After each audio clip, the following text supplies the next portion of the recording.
잠시 상상해 보실래요? 기분 좋게 아주 살짝 숨이 찰 정도로만 힘든데 30분만 올라가면 막힘없이 탁 트인 대도시 전망을 공짜로 볼 수 있는 장소가 있다면 어떨까요? 등산 초보라도 누구나 어렵지 않게 정상까지 갈 수 있고, 만약 유료 전망대였다면 최소 2만 원은 내야 했을 풍경을 걸어 올라가기만 하면 만날 수 있는 곳. 바로 서울 종로와 광화문, 남산의 완벽한 전망이 다 보이는 인왕산입니다. 안녕하세요. 여행작가 제이민입니다. 요즘처럼 꽃향기와 싱그러운 소나무 내음이 섞이는 계절이 오면 저는 어김없이 카메라를 들고 인왕산으로 올라갑니다. 딱히 계획을 세우는 건 아니에요. 아침에 창문을 열었는데 달콤하고 진한 향기가 느껴지면 자연스럽게 운동화를 신게 되는 거죠.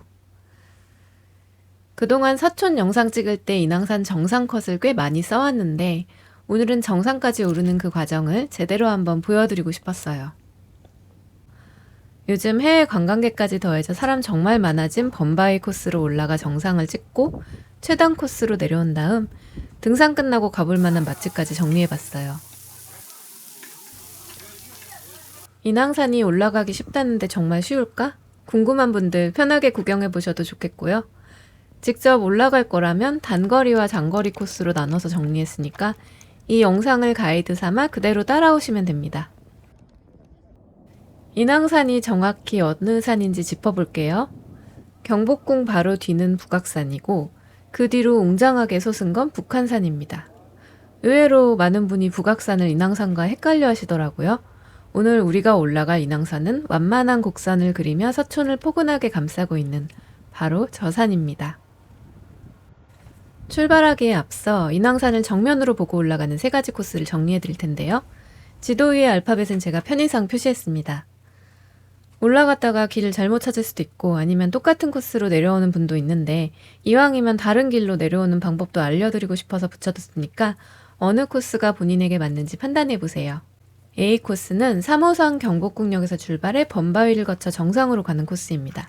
제일 인기가 많은 포토존이 있는 대신 초반부가 조금 심심하고 범바위에서 정상까지는 절벽 구간이 있다는 점은 미리 알아두셔야 돼요. B 코스는 초소책방 앞에서 정상까지 올라가는 최단 코스입니다. 중간에 수성동 계곡까지는 마을버스를 타고 갈 수 있고 계단만 올라가면 돼서 빠르게 다녀오고 싶은 분들에게 가장 좋아요. C 코스는 정상에서 부암동 창의문까지 이어지는 한양 성곽길이에요. 여긴 버스를 타고 경복궁역으로 돌아오고 싶을 때 하산 경로로 쓰는 걸 추천합니다. 코스별로 장단점이 있고 이렇게 3가지 말고 다른 경로도 물론 많지만 늘 범바위에 대한 관심도가 높아서 오늘은 A 코스로 올라갔다가 B 코스로 내려오는 경로를 보여드릴 거예요. 대단한 영상은 아니지만 사실 한여름에 찍은 장면도 있고 날씨 좋을 때마다 제가 이걸 찍기 위해서 무릎을 갈아놓고 이온 음료 몇십 병 마셔가면서 담았거든요. 끝까지 오늘 등산 함께 해주시면 감사하겠습니다. 경복궁역에서 범바위까지 전체 거리는 2.6km 정도입니다. 정상까지 1시간, 천천히 걸어도 1시간 30분이면 올라갈 수 있고요. 만약 여기서 시간을 확 줄이고 싶다 하시면 2번 호랑이 동상까지는 찻길이라서 택시를 타면 1.4km를 줄일 수가 있어요. 저도 원래는 이제 서촌 중간에서 시작을 하겠지만 오늘은 정석대로 3호선 경복궁역 1번 출구에서 출발해 볼게요. 큰 길을 따라 교차로까지 쭉 직진하세요. 중간에 갈림길이 나오고 다른 길로 안내하는 간판도 보이는데 그냥 길을 건너서 사직단 입구를 지나가는 게 길 찾기에는 제일 편해요. 여기서 잊지 말아야 될 실전 팁. 갈림길 코너에 있는 편의점에 들러서 물 2병은 꼭 챙기세요. 여기서부터는 가게가 하나도 없거든요. 물 없이 정상까지 갈 수 없으니까 미리 챙기는 거 잊지 마시고요. 사직단 돌담길 끝에서 우회전하면 인왕산 자락길이 시작됩니다. 이 구간은 등산로라기보다는 찻길 옆에 걷는 산책로에 가까워요. 그래서 호랑이 동상까지 가는 길이 조금은 지루하게 느껴질 수 있죠. 그럼 가는 길에 이야기를 좀 들려드릴까요? 코너를 돌자마자 보이는 운경고택은 조선시대 전통 가옥의 정취를 그대로 간직한 곳이에요. 선조의 7째 아들인 인성군의 후손인 운경 이재형 선생의 집이었습니다. 지금은 아주 가끔 특별한 전시가 있을 때만 한시적으로 문을 열어요. 여기서부터는 갈림길이 나와도 그냥 그대로 직진하시면 돼요. 조금 더 올라가면 나무 사이로 기와지붕이 보일 거예요. 1898년에 고종 황제가 활쏘기를 장려하며 세운 활터이자 문화재인 황학정입니다. 원래 경희궁에 있던 걸 이리로 옮겨왔는데 무료 국궁 전시관도 있고 운이 좋으면 활시위를 당기는 멋진 모습도 구경할 수 있습니다. 구경은 자유롭지만 인물을 직접 촬영하는 건 안 되고요.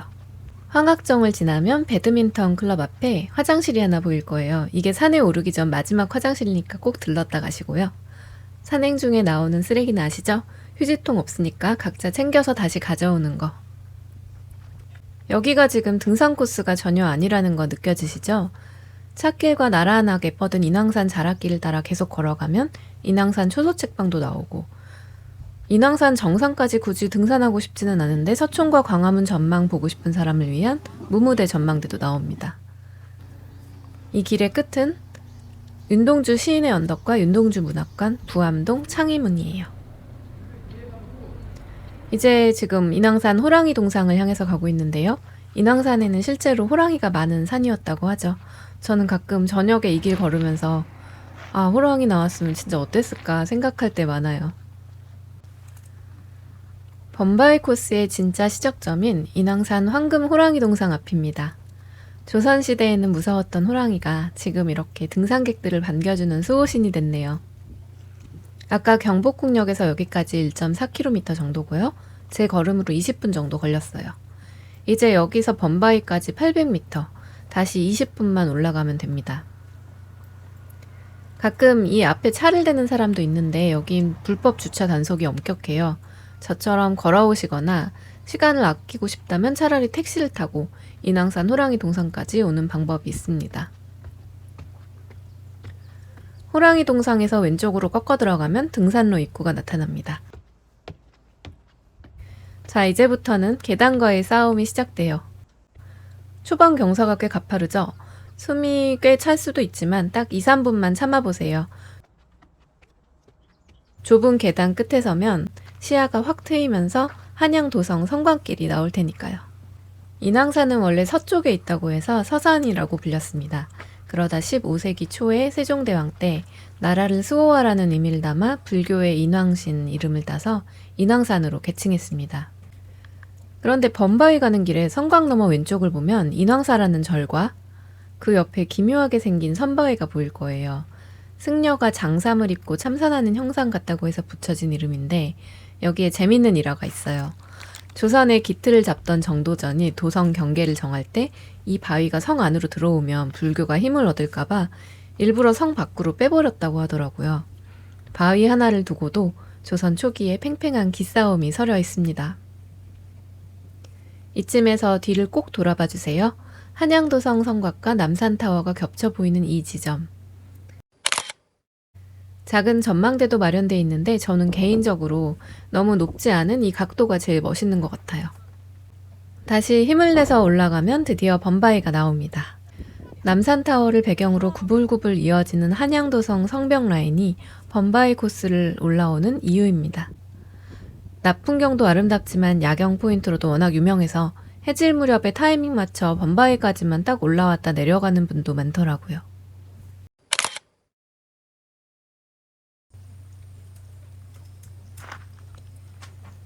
이제 범바위에서 정상까지 400m 남았습니다. 거리는 짧아도 생각보다 힘든 구간이에요. 만약 여기서 숨이 많이 차고 힘들다? 그럼 정상까지 안 가고 그냥 내려가시면 돼요. 화강암산이라서 바위가 상당히 미끄러운 구간이 많으니까 운동화보다는 등산화를 신는 게 확실히 안전하고요. 주말에는 정상을 향하는 이 마지막 절벽 구간에 사람이 몰려서 정체되기도 하니까 서두르지 말고 천천히 경치 감상하면서 올라가 보세요.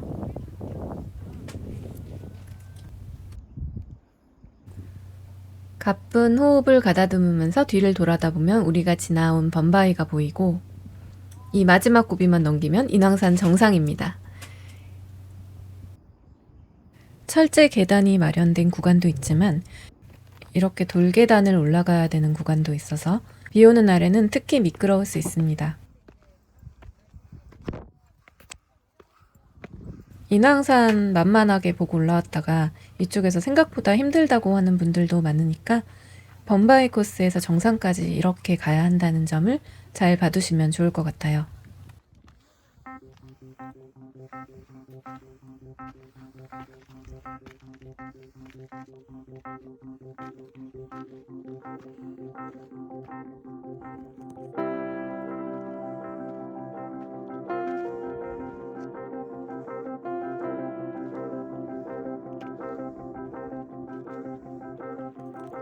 이제 진짜 마지막 계단이 나왔네요. 저 돌계단만 올라가면 정상입니다.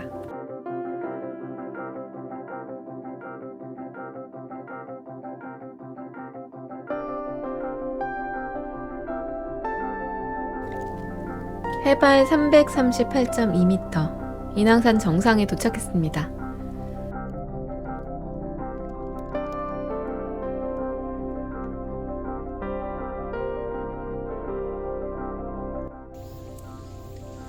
남산과 서울타워, 저 멀리 롯데타워, 종로, 광화문, 경복궁, 모든 풍경이 파노라마로 시원하게 펼쳐지네요. 고개를 돌려 뒤를 보면 기차바위 능선 너머로 북한산의 웅장한 산세가 겹겹이 층을 이루고 있는 모습까지 보입니다. 왜 사람들이 인왕산을 두고 노력에 비해 훨씬 더 큰 보상을 주는 산이라고 말하는지 단번에 이해가 가는 풍경이에요. 인왕산은 궁궐을 가깝게 내려다볼 수 있는 산인 동시에 궁 안에서도 아주 선명하게 보입니다. 지금 우리가 서 있는 정상 아래쪽 절벽을 치마바위라고 하는데요. 경복궁 근정전에서도 눈에 아주 잘 띄는 이 바위에는 애틋한 사연이 전해 내려옵니다. 1506년 중종 반정으로 궁을 떠나야 했던 단경왕후가 인왕산 기슭에 살면서 붉은 치마를 바위에 펼쳐두어 궁궐한 중종에게, 남편에게 자신의 안부를 전한 것이 인왕산 치마바위라는 이름의 유래가 되었다고 하네요. 이렇게 완벽한 도시와 자연의 조화가 그저 우연이 아니라 600년 전에 설계된 결과물이라는 점도 볼 때마다 참 경이로운 부분이에요. 조선 건국 직후인 1394년 태조 이성계는 정도전에게 명해 한양을 새로운 도읍으로 정했습니다. 북쪽의 북악산을 주산으로 삼고 남산과 낙산 그리고 서쪽에 인왕산을 잇는 이른바 내사산 체계를 확립했는데요. 이 능선을 따라 견고한 성벽을 쌓아 올린 것이 한양도성입니다. 공사를 시작한 1396년 당시 기록을 보면 전국에서 불러 모은 장정만 무려 11만 8천 명에 달했고 총 길이 18.6km에 이르는 성곽 대부분의 공사를 49일 만에 끝냈다고 하니 놀라울 따름입니다. 오늘날 우리의 감탄을 불러일으키는 서울의 정교한 도심 배치, 남산이나 인왕산에서 보는 지금 이 풍경은 선조들의 해안과 수많은 이들의 땀방울이 모여서 만들어낸 위대한 유산인 셈입니다. 이제 내려갈 시간이에요. 올라왔던 길을 되짚어가는 A코스는 범바위와 성곽의 곡선을 마지막까지 눈에 담을 수 있다는 장점이 있지만 가파른 절벽 구간을 또 지나가야 한다는 게 조금 부담스럽기도 하죠. 그럴 때 편하게 하산하는 방법이 바로 초소책방으로 향하는 B코스와 부암동으로 내려가는 C코스예요. 물론 올라올 때도 이쪽이 더 편합니다. 정상에서 내려오면 가장 먼저 기차바위 갈림길이 나오는데요. 여기서 기차바위 쪽으로 가면 서촌과 완전히 반대인 홍제동으로 넘어가게 되니 이정표의 방향을 꼭 확인하고 가세요. 정상 쪽에서 서촌이나 부암동 방향으로 내려가고 싶으면 창의문 표지판을 먼저 보고 내려가시면 돼요. 서촌이 점점 가까워지는 풍경이어야겠죠? 성곽길을 따라 조금 더 내려오면 길이 수성동 계곡 방향과 창의문 방향으로 갈라집니다. 이 갈림길 근처에 인왕산 숲속 쉼터가 있어요. 지나치기 쉬운 위치니까 표지판 확인하고 안쪽으로 들어가 보세요. 과거 청와대를 방호하던 초소였는데 지금은 누구나 이용할 수 있는 휴식 공간으로 바뀌었습니다. 이제 최종 하산 방향을 정할 차례입니다. 성곽길 따라서 그대로 내려가면 부암동 창의문으로 내려가는 C코스입니다. 북한산과 북악산의 전경을 정면으로 마주하며 하산할 수 있고 내려가서 윤동주 문학관 앞에서 버스를 타면 경복궁역까지 편하게 갈 수 있어요. 다만 이런 계단길이 마지막까지 계속됩니다. 저는 맛있는 밥을 먹으러 서촌으로 갈 거니까 최단 경로인 B코스로 내려갈 거예요. 수성동 계곡 표지판을 보면서 계단을 따라 내려가 봅니다. 숲속 쉼터에서 초소책방까지는 300m 정도의 짧은 구간입니다. 계단은 상당히 가파르지만 정비가 잘 되어 있어서 등산하는 필요 없는 길이에요. 초소책방 역시 옛 초소를 개조해서 카페로 이용 중인데요. 전체를 유리로 마감해 내부가 훤히 들여다 보이는데 주변 숲의 풍경 속에 자연스럽게 스며든 설계가 무척 인상적입니다. 이곳에서 산행을 마무리하고 택시를 불러 내려가도 되고요. 아까의 그 인왕산 자락길을 따라 650m 정도 더 걸어 내려가면 서촌입니다. 오늘은 등산 코스와 어울리는 푸짐한 마무리를 해볼까 합니다. 무엇을 먹어야 후회가 없을지 여러분의 취향에 맞춰 골라보실 수 있도록 경복궁역 맛집 4곳을 소개해드릴게요. 지난번과 마찬가지로 제가 직접 돈을 내고 여러 차례 다녀온 단골집으로만 골랐습니다. 경복궁역 2번 출구에서 시작되는 이 먹자골목, 서촌 영상을 보신 분들은 아마 기억하실 거예요. 고려시대부터 존재해온 금천교 시장의 명맥을 잇는 곳으로 2011년부터 세종마을 음식문화거리로 공식 지정되었습니다. 트렌드에 따라 가게들이 빠르게 바뀌는 이 거리에도 관광객이 많아지면서 사실 몇몇 가게는 맛이 예전만 못하다는 느낌을 받기도 합니다. 그런 이곳에서 놓치지 말아야 할 가게가 있다면 서촌계단집일 거예요. 여긴 계절을 파는 가게입니다. 싱싱한 제철 해산물을 그때그때 가져오기 때문에 메뉴는 늘 바뀌고 가장 심플한 조리법을 택해 상에 올립니다. 기본 세팅은 홍합탕, 당근, 양파, 쌈장 정도? 가을철 전어가 제철일 때는 뼈째 썬 전어회를 맛볼 수 있고 바위에 붙은 커다란 자연산 생굴, 숙회나 찜으로 먹는 갑오징어도 있고요. 손에 엄청 묻어도 멈출 수 없는 꽃게찜은 지금도 잊을 수 없는 맛이었어요. 생새우가 메뉴에 있는 날이라면 무조건 주문하는 편이에요. 여기서 절대 잊지 말아야 할 진짜 킥이 하나 있는데 마무리로 먹는 바다라면입니다. 손질해둔 새우 대가리를 라면에 넣어서 다시 끓여주시거든요. 기본적으로 라면에 제철 조개와 해산물이 듬뿍 들어가는데 여기에 새우 머리까지 더해지면 국물 맛이 그냥 해물탕 수준이에요. 서촌계단집은 방송 프로그램 수요 미식회에도 소개되면서 이미 유명한 노포인데요. 좁은 골목을 두고 매장이 양쪽으로 나뉘어 있는데 자리는 상황에 맞춰 안내를 받게 됩니다. 리모델링하면서 많이 깔끔해졌지만 여전히 요즘 스타일은 아니고 직접 냉장고에서 술과 음료 꺼내 먹는 노포 분위기입니다. 줄 설 필요 없이 조금 더 여유롭게 무난한 식사를 즐기고 싶다면 내자동 닭갈비가 좋은 대안이 됩니다. 관광객으로 북적이는 핫플레이스에 좀 지쳤을 때 이곳 특유의 정겨운 분위기가 오히려 반갑게 느껴지곤 하는데요. 자극적이지 않으면서 자꾸 손이 가는 매콤함으로 이 길에서 묵묵히 자리를 지켜온 가게입니다. 양념이 잘 밴 닭갈비를 불판에서 볶아가며 먹는 맛도 물론 좋지만 제가 여기서 가장 기다리는 순서는 역시 마지막에 볶아주는 볶음밥입니다.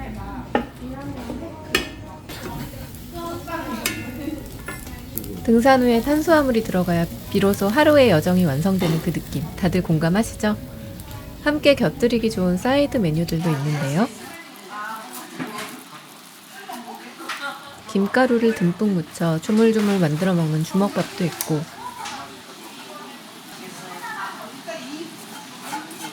부드러운 계란찜은 매콤한 맛을 중화시켜주는 정석 조합이에요. 여긴 늘 자리가 있고 공간도 넓어서 산행 후에 피로를 풀며 든든하게 배를 채우기에 편안한 집입니다.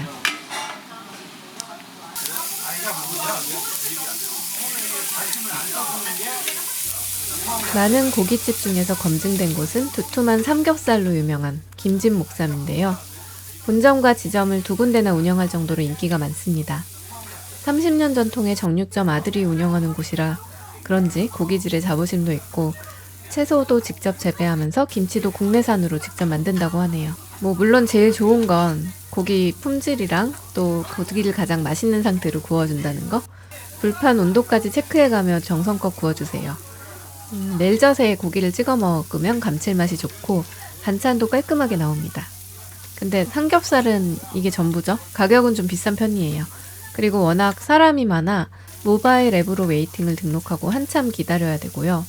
분위기상 편안하게 오래 앉아있기는 힘들다는 점을 참고하시기 바랍니다. 철판 요리는 역시 화력 좋은 불판에 제대로 볶아야 제맛이죠. 산행 후 지친 기력을 보충하고 싶을 때 매콤한 양념이 적당히 배어든 낙지볶음은 좋은 선택이 될 거예요. 김진목산 본점에서 걸어서 딱 1분 거리, 번잡한 시장 골목을 벗어난 피론대로에 목포 세발 낙지가 있습니다. 서촌에 수많은 가게가 소리 없이 생기고 사라지는 와중에도 이곳이 꿋꿋하게 자리를 지키는 데는 다 그만한 이유가 있을 텐데요. 몇 년 전 지금의 위치로 자리를 조금 옮겨오긴 했지만 신선한 산낙지의 품질은 변함이 없습니다. 낙지는 불 조절이 조금만 어긋나도 금방 질겨지기 마련인데 안쪽에서 먼저 전문가의 손길로 완벽하게 조리를 해주시고 테이블에서는 가장 부드럽고 탱글탱글한 상태로 바로 먹을 수 있어요. 오늘 전해드린 인왕산 범바이 코스 상세 정보는 본문의 타임코드로 다시 한번 정리해 두겠습니다. 좋아요와 구독 부탁드리고요. 지금까지 여행작가 제이민이었습니다.